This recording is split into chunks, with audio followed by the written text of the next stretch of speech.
आईच्या वडिलांनी सोकस्टरची त्यांच्या रिटायरमेंटच्या पैशाची जमीन विकत घेतली. खरेदी खत हे त्यांच्याच नावाने आहे. ते आता हयात नाहीत आणि आईचे भाऊ आता आईचा हक्क टाळत आहेत आणि असं सांगत आहेत की ती जमीन आम्ही तिघांनी पैसे काढून घेतली. यासाठी काय करावे लागेल असा प्रश्न आपल्याला विचारण्यात आलेला होता.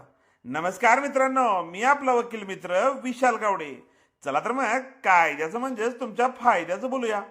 आईच्या वडिलांनी मिळकत जरी त्यांच्या स्वतःच्या रिटायरमेंटच्या पैशाने म्हणजे स्वकष्टार्जित खरेदी घेतलेली असेल तरीही जर त्यांनी त्यांच्या हयातीमध्ये त्या मिळकतीची कोणतीही विल्हेवाट लावलेली नसेल किंवा त्यांनी त्यांच्या हयातीमध्ये खरेदी खत बक्षीसपत्र किंवा मृत्यूपत्र केलेले नसेल व मिळकत त्यांच्याच नावावर असताना ते जर मयत झाले असतील तर त्यांच्या मृत्यूनंतर त्यांची पत्नी, सर्व मुले व सर्व मुली हे कायद्याने वारस होतात.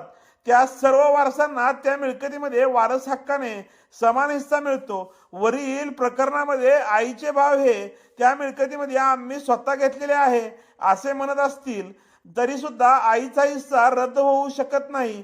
कायद्याने त्यांना वारस हक्क प्राप्त झालेला आहे. त्यासाठी त्या मिळकतीच्या उतार्यावर सर्व वारसांनी नावे नोंदवणे आवश्यक आहे.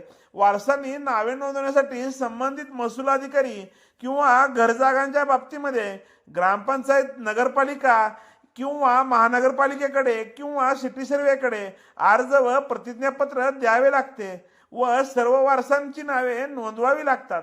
जरी आईच्या भावानी आईचे नाव वगळून वारसा म्हणून स्वतःचीच नावे मिळकतीच्या उतार्यावर जर नोंदवली असतील तरी सुद्धा वडिलांच्या मिळकतीमध्ये त्यांना मृत्यूनंतर वारसा हक्क प्राप्त झाल्यामुळे स्वतःचा हिस्सा मागू शकते. जर आईचे भाव तो हिस्सा देत नसतील किंवा मिळकतीच्या उतार्यावर वारसाची नोंद करण्यास संमती देत नसतील तरी सुद्धा हिस्सा मागणीचा दावा दाखल करता येतो. वाटपाचा दावा म्हणजेच हिस्सा मागणीचा दावा करण्यासाठी मिळकतीच्या उतार्यावर नाव असावे याची आवश्यकता नाही.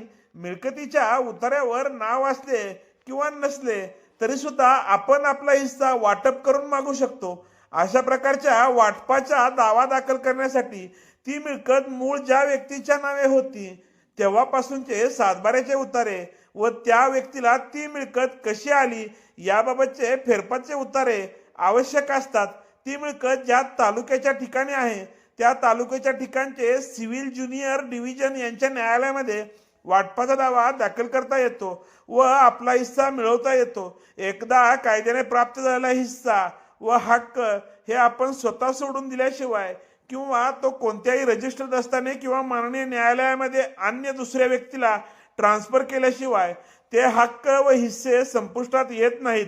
त्यामुळे केवळ तोंडी प्रकरणामध्ये भाऊ जरी म्हणत असतील की मिळकत आम्ही सर्वांनी एकत्रित घेतलेली आहे, ही गोष्ट त्यांना न्यायालयामध्ये सिद्ध करावी लागेल. जोपर्यंत सिद्ध होत नाही तोपर्यंत वरील केसमधील आईचा हिस्सा हा कायम राहतो व तो हिस्सा त्या कधीही मागू शकतात. अशाच प्रकारची नवनवीन कायदेविषयक माहिती जाणून घेण्यासाठी अद्याप जर तुम्ही आमच्या कोर्ट कचेरी या यूट्यूब चॅनलला सबस्क्राईब केलं नसेल तर सबस्क्राईब करा. त्यासोबतच कोर्ट कचेरी या ऑफिशियल इंस्टाग्राम व कोर्ट कचेरी ऑफिशियल फेसबुक पेजला फॉलो जरूर करा. धन्यवाद.